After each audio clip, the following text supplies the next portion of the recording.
Buenas tardes, señores y señores. Estamos ya en la charla número 69 de los Hechos de los Apóstoles, que corresponde, como siempre les vengo diciendo, al capítulo 14 de los Hechos, que es el quinto libro del Nuevo Testamento. Vamos a hablar hoy de la evangelización en Iconio, pero antes les voy a empezar a hablar de esta evangelización, pero un poco antes, cuando ellos tienen que escaparse de Antioquía de Pisidia, que es la charla anterior.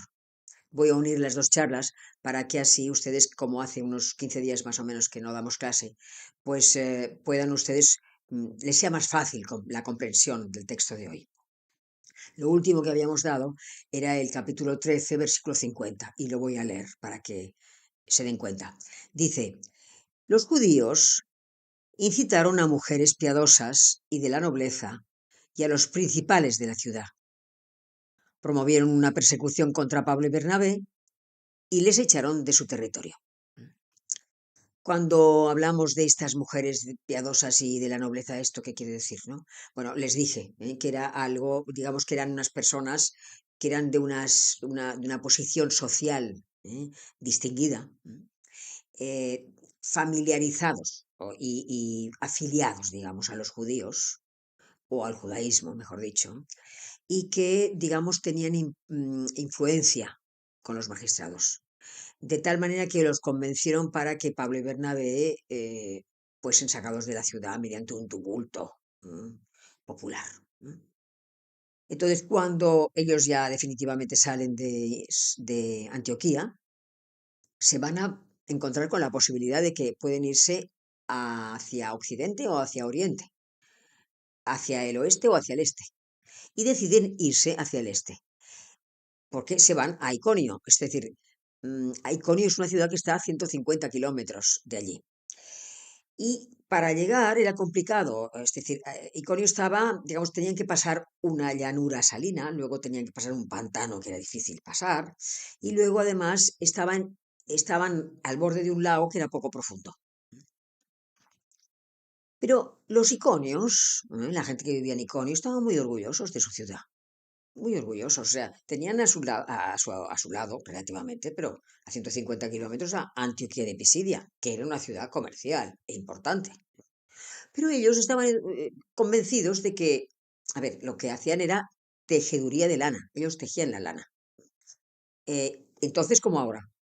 De manera que Pablo encontró fácilmente trabajo, porque era lo que había aprendido probablemente con su padre, de niño, hasta que se fue a Jerusalén. Ahora, también estaban orgullosos porque es que el emperador Claudio, que fue un emperador que estuvo más o menos desde el año 41, si no me equivoco, hasta el 54 después de Cristo, pues había establecido allí una colonia de veteranos romanos. Y además, después, cuando muere Claudio, después le sucede Nerón, entonces ellos acuñan unas monedas con la efigie de la mujer de Nerón, que es Popea, y la consideran la diosa de la ciudad.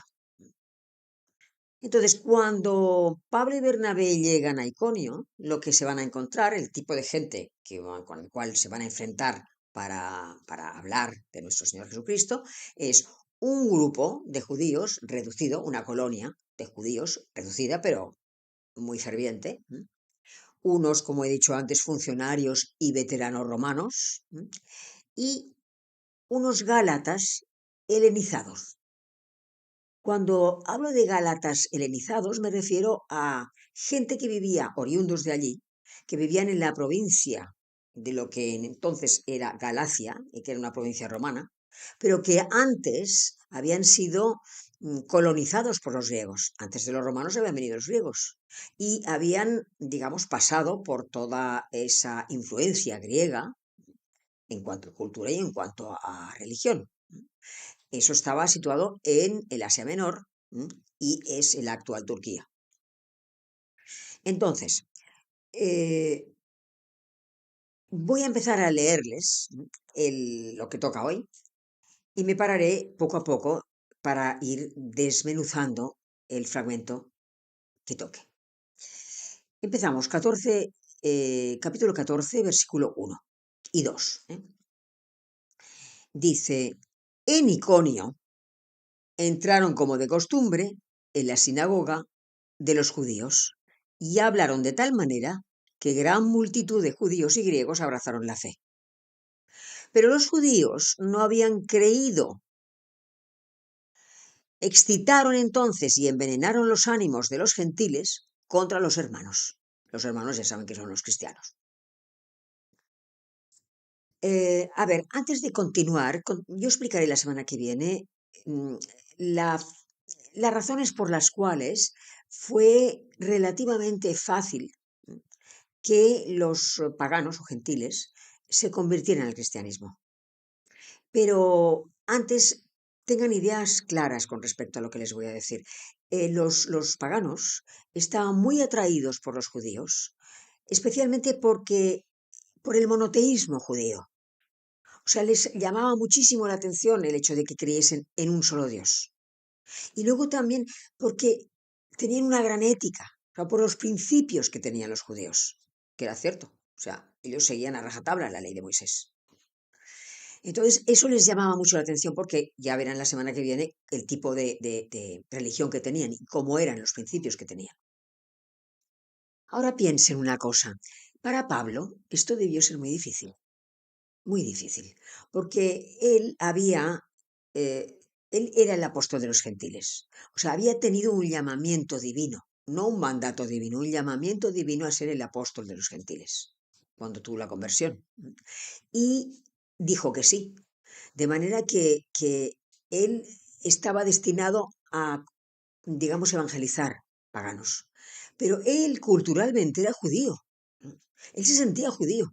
Entonces, ver que a la gente que eran contemporáneos suyos, judíos, no podía convencerles de aquello de lo cual él estaba tan convencido y él entendía tanto, que era la doctrina del Señor, y la salvación. Aquello le debía costar enormemente ver que a familiares y amigos y vecinos no podía penetrar en el corazón de ellos. Eh, si vemos, les voy a leer un fragmento de la carta a los romanos, en la cual se ve claramente los sentimientos que él tenía, para que vean que era cierto. Y eso lo podemos aplicar a todas las veces en que se encontraba judíos y que los judíos le rechazaban. Carta a los Romanos, capítulo 9, versículo 3 y 4. Dice, digo la verdad como cristiano, y mi conciencia, guiada por el Espíritu Santo, me asegura que no miento, al afirmar que me invade una gran tristeza y es continuo el dolor de mi corazón. Desearía verme yo mismo separado de Cristo como algo maldito por el bien de mis hermanos. Fíjense lo que dice, que preferiría él considerarse una persona maldita que le maldijeran si a cambio todos sus contemporáneos judíos se convencían de que Jesucristo era una realidad, de que Jesucristo había resucitado y que la salvación venía por Jesucristo. Él desearía esto, dice, desearía verme yo mismo separado de Cristo como algo maldito por el bien de mis hermanos. Son israelitas. De ellos, en cuanto hombre, procede Cristo, que está sobre todas las cosas y es Dios bendito por siempre.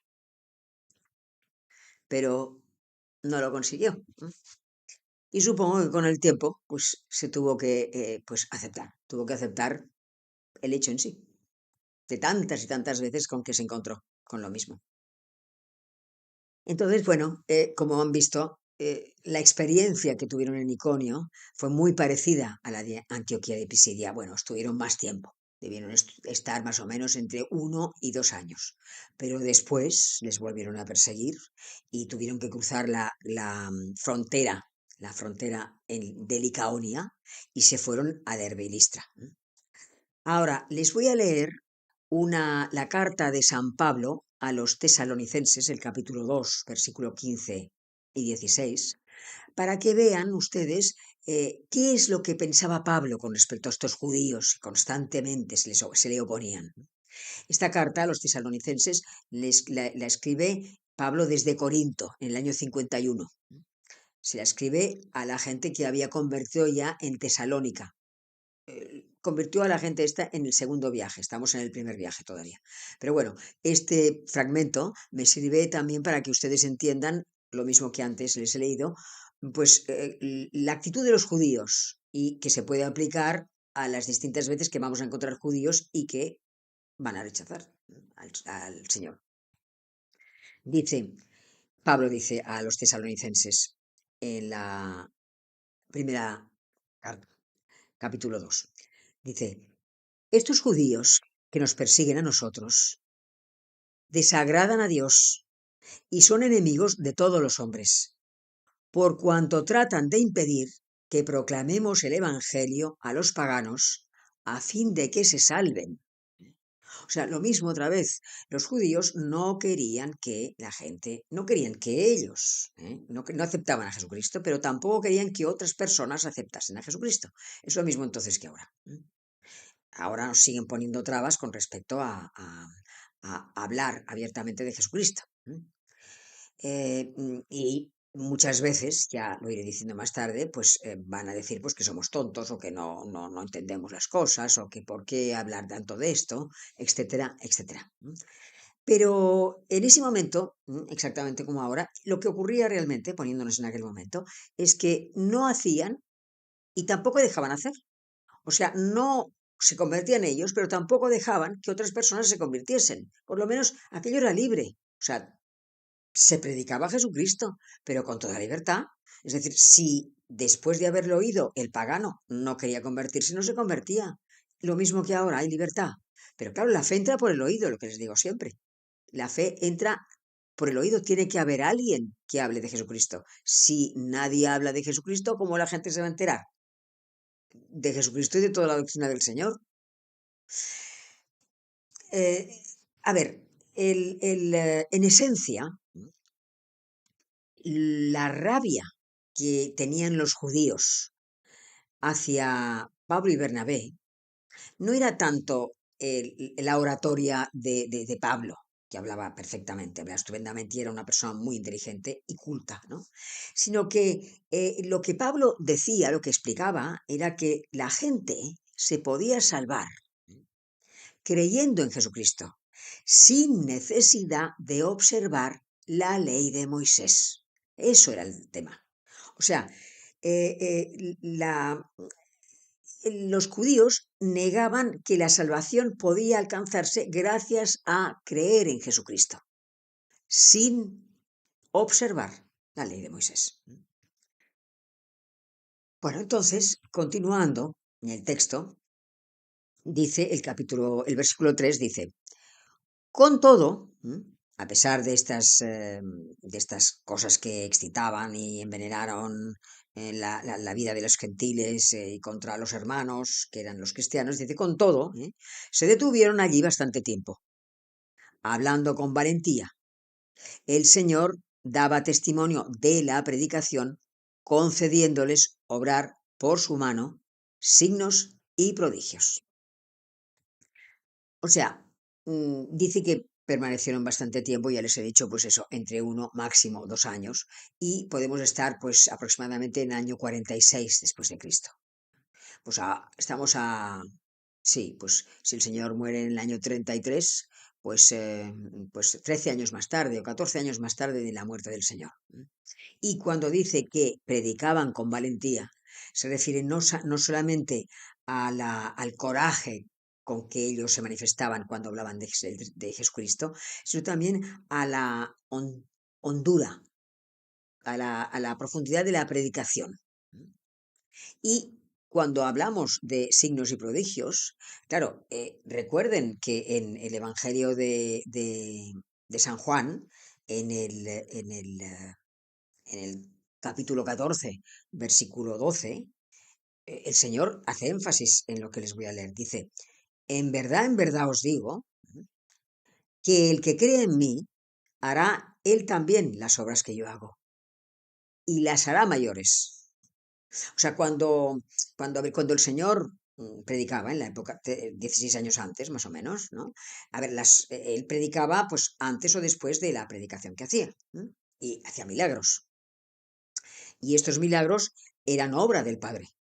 Ahora, cuando ya Bernabé y Pablo predican el nombre de Jesucristo y, y hacen milagros y prodigios, acompañando a la predicación, entonces ya es Jesús glorioso el que da testimonio a favor de los apóstoles. O sea, ahora es Jesucristo el que hace que los discípulos, cuando hablen de Él, puedan hacer milagros, dándoles oportunidad de dar testimonio, de probar que están diciendo la verdad. Y siguiendo el tema, dice, la gente de la ciudad se dividió, unos a favor de los judíos y otros a favor de los apóstoles. Como se alzasen judíos y gentiles con sus jefes para ultrajarlos y apedrearlos, al saberlo, huyeron a las ciudades de Licaonia, a Listra y Derbe, y a sus alrededores. Bueno, pues aquí ocurre lo que siempre ocurre. Entonces, como ahora, la gente de Iconio, los que seguían a Bernabé y Pablo, tanto paganos como judíos, en cuanto oyen hablar del Evangelio, la gente se divide en dos bandos. Y eso ocurre siempre que se hable sobre Jesucristo y sobre el Evangelio. O bien, es decir, nadie queda indiferente cuando se habla de Jesucristo.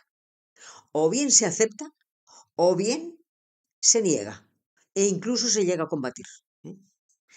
Recuerden esta famosa frase, la famosa frase de nuestro Señor Jesucristo, que es impresionante, en el Evangelio de San Lucas, capítulo 11, versículo 23.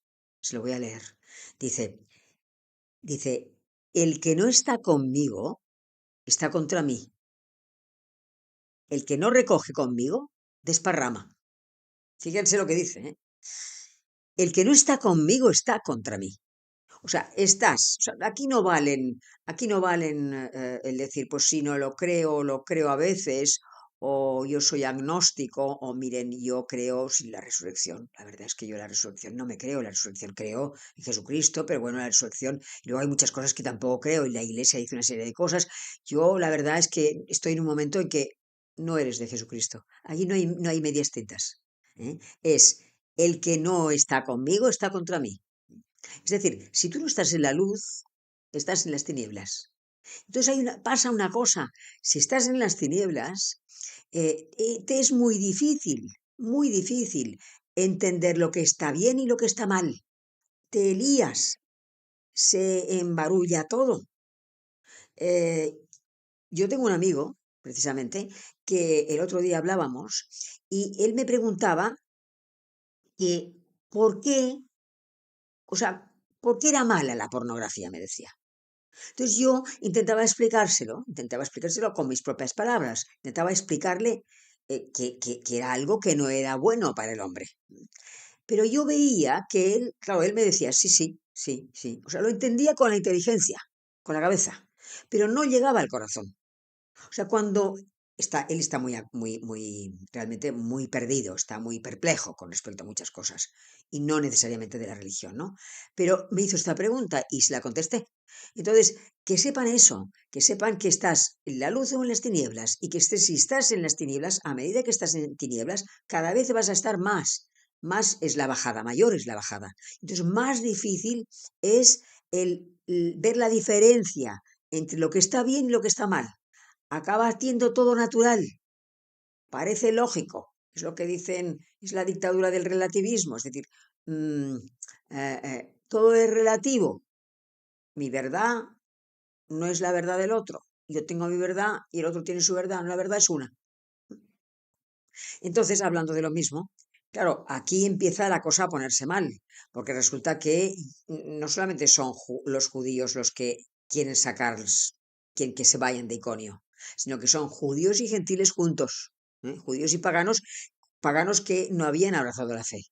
Y además hay dirigentes, o sea, dirigentes, jefes dirigentes, con lo cual ellos ya deciden irse a Licaonia y irán a, pues a Derbe y Listra. Pero es que es interesante ver que en el versículo 7 dicen, Cuando llegaron, dice, también allí se pusieron a anunciar la buena nueva. O sea, fíjense ustedes después de todo lo que habían pasado, después de haber sido echados de Antioquía de Pisidia y después de Iconio, fíjense ustedes en el celo apostólico que tenían. O sea, nada más llegar, empiezan otra vez a predicar a nuestro Señor Jesucristo, que es lo que tendríamos que hacer nosotros. Nosotros tendríamos que tener el celo apostólico que ellos tenían en ese momento, hacer que la gente conociera a Jesucristo. Por eso les digo tantas veces, bueno, si esto lo encuentran interesante, traspásenlo, pásenlo a otras personas, a la gente que conozcan, porque es necesario que se hable de Jesucristo. La gente no sabe nada, saben pocas cosas. Y piensen también en la firmeza de carácter que tenían que tener esa gente y la fidelidad que necesitaban para no desfallecer. Claro, eso nada más lo puedes tener si tienes un gran amor a Dios, que es el que te va a dar celo, el celo apostólico y la fuerza para hacerlo. Ahora también hay que saber que, claro, la gente, ¿no?, que tarde o temprano, la gente que trabaja para nuestro Señor Jesucristo, sufrirá grandes pruebas y persecución. Pues le quitarán el trabajo, o, por ejemplo, pues ya les digo, probablemente te pueden llamar tonto, mira, se distrae con esto, dejémosle. Está tranquilo, está contento. Bueno, pues si está tranquilo y bien, ya nos viene bien. Eh, Él hace sus cosas y dice que cree mucho en Dios, pues lo dejamos. Nosotros continuamos con lo que pensemos, pero lo dejamos tranquilo. Pero claro, es que, a ver, es lo que decía Pablo. Si los muertos no resucitan, es decir, si no se cree en Dios, o sea, lo principal es, es creer en Jesucristo, que Jesucristo ha resucitado. Entonces, Pablo decía, si los muertos no resucitan, comamos y bebamos, que mañana moriremos. O sea, da igual. Si no existe nada, si no existe Dios, si no hay nada después, pues disfrutemos en este mundo. Lo mismo. Lo que dice Pablo se puede aplicar exactamente igual ahora.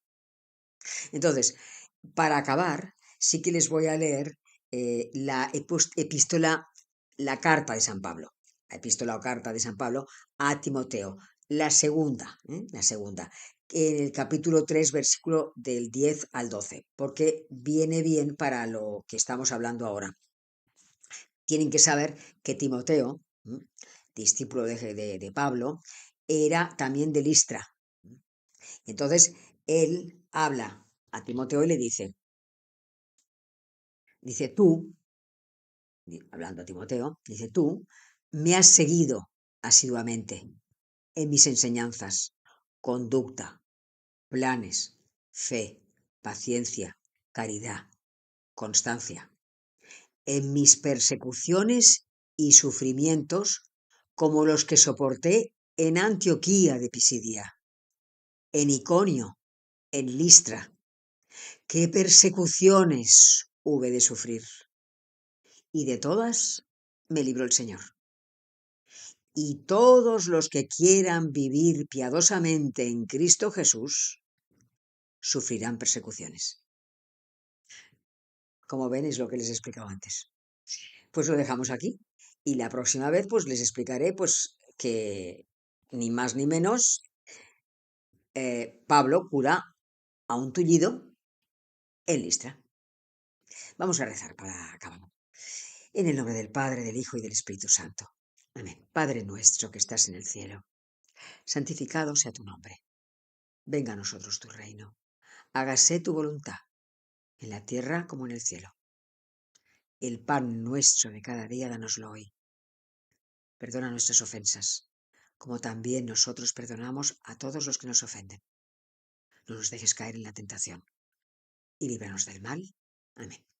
En el nombre del Padre, del Hijo y del Espíritu Santo. Amén.